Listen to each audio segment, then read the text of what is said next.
When she came here, she was already had a PhD from Penn State, was already leading a doctoral program at Alston University. I suspect maybe made some faculty wonder, wow, this is an interesting classroom experience. Here's Dr. Alston right here in our midst. She is currently chair of the Department of Educational Leadership at Miami University of Ohio. She's worked a great deal in working with educational professionals around race, gender, working with a lot of, I believe, school superintendents, particularly black women. Done a lot of work on LGBTQI work in how it intersects education. I was interested in something I read I didn't know about you until I started looking about you for today. Making the move from teacher to higher ed professor, you said years ago, I saw where I could affect more change in practice and policy if I became a professor, after having been a high school teacher. Regarding her career trajectory, instead of going back into the educational system, I wanted to teach people to think about it in different ways than they've considered prior. I'm so very grateful that you stepped aside from that a day or two a week to do another degree with us, because I suspect that you found ways to connect your work with your vocation. That's what we aspire to here, is to find meaning and purpose in what it is we're doing in the big ways. And I hope that was that for you. It was certainly that for us when you were in our midst. Judy, interestingly, so far is the only alum I've ever hit with my car. That's right.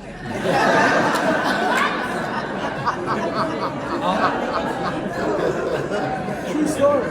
I'll invite you forward if you want to explain our connection, whatever it is you need to do.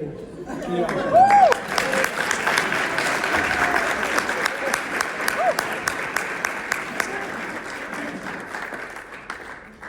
So I was going to say that, but he said it. So just one night we were on Parsons Avenue, of all places, and something happened in front of me, or in front of me. The car behind me, and then that's right. The car behind him, he hit him, and then he hit me, and well, you know, it's a love story. I am so grateful to be here today, and grateful for this award. MTSO is very, very special to me. I have 5 degrees. Think about that. A Bachelor of Arts in English from Winthrop University, which was Winthrop College back then.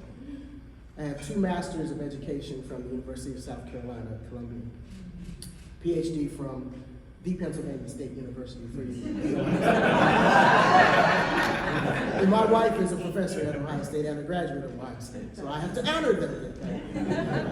And then I decided to come to MTSO and get a Master's of Divinity, and finish that in 2016, which was 20 years after I had completed my PhD.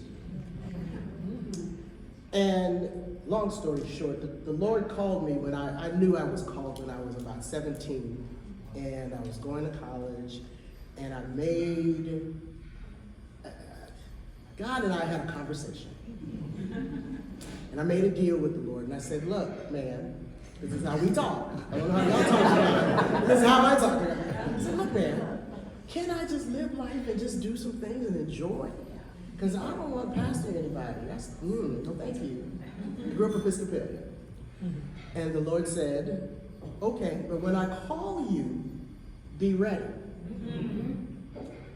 That was 17. When I was 47, the Lord called and said, now. I said, okay. And immediately I filled out an application. And interestingly enough, I started at United in Dayton. And Leslie Taylor was here. And Leslie was like, why are you going there? I live in Dublin. I don't live that far from here. Leslie said, I said, because your Master's of Divinity has too many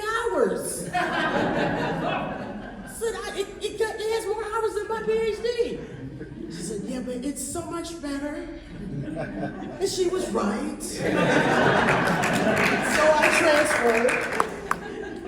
This was besides Penn State, this was one of the greatest educational experiences that I had. And a lot of it was because at that point in my life, I didn't care about grades. I mean, I was a full professor when I came in, so I know I intimidated some people. But I just wanted to learn, and I wanted to fulfill what God had told me to do. Wow.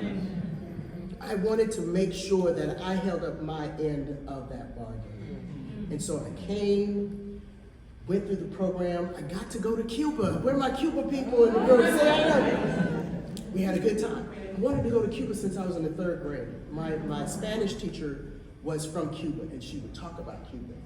And lo and behold, I had the opportunity to go to Cuba while here. But I learned and I enjoyed, and I furthered that answer to my call to ministry. And so I completed the degree in 2016. And that September, I was ordained in the Christian Church Disciples of Christ. So in addition to being a professor, which I still am, because I gotta have a paying job. Talk about it. Gotta have a paying job. I'm also the associate pastor at Woodland Christian Church here in Columbus. So, and where all of this really intersects and comes together, and you said it, the vocation and the job, it's really the vocation, the call on my life, is in my teaching. And when I'm in a classroom, it all makes sense.